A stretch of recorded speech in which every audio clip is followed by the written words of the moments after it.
Hello, everyone. Anything to anybody? Hello. Basically, there's going to be either this or the main power there is going to realize it can't win and it's going to let the new power take over. Yeah, so that's a good I point. can't see. Yeah. Yeah, so my 2 cents on that is, and you know this through history, that the current hegemony, which is us, never recants or whatever, releases its position, usually by stepping aside or we'll just bow down. Well, England did, right? They did? Yeah, I Well, guess. I mean, they lost the world reserve status. Well, they did during before or during World War II, essentially, the sterling pound, and we took over. Yeah, after World War II, we had Bretton Woods. Exactly. But they fought World War II, right? So, I mean, essentially, if you look at history, guys, the 800-pound gorilla, usually it's like an old heavyweight champ. They never know when to retire, right? They still want another thing of glory. And they, with the big pot belly, and they're old, and they just, they don't want to admit that, the newcomer that's come up now, the young tiger, he's in better shape, he's faster, he's quicker, on and on and on. And, you have a choice to step aside now or fight him, and he's probably going to knock your block off.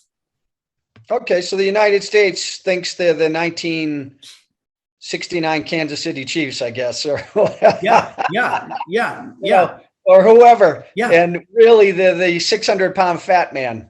Well, and it's gonna have to take them getting pummeled to realize that. Yeah, that's my opinion. Yeah, you see it you see it at a micro level and you see it at a national level. And I just use sports a lot as an analogy because most people can relate to that.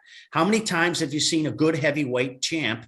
You see it in all kinds of sports, MMA, boxing, football, whatever. Well, it's money.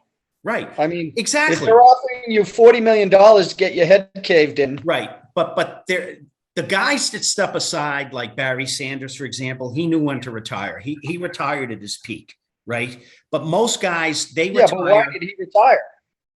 Huh? But, he retired because he was on the Detroit Lions. Well, that's part of it. But the and point they wouldn't trade him. Yeah, they wouldn't. I don't want to diatribe and go down another path. I'm just saying, in general, as an analogy, we see it. Human beings in general, whether it's at a individual level, nationalistic level, or something in between. Right. I said it to you in the last video.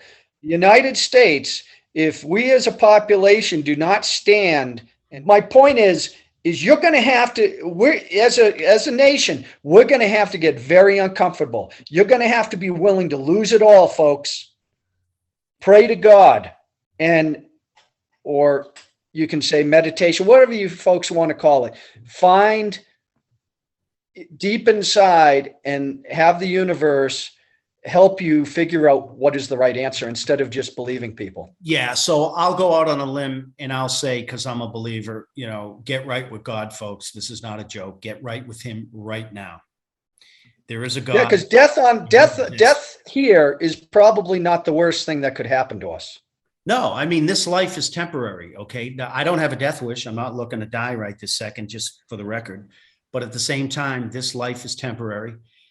We only have this meat suit for so long. This meat suit does not last forever. It degenerates and breaks down, hence you die. And if you do have a spirit, like I think you do, like we do, that lives on in perpetuity, and you have a choice in terms of how it can live on. I'll leave it at that. Not trying. Yeah, and evil is in charge. I mean, yesterday the CDC, which is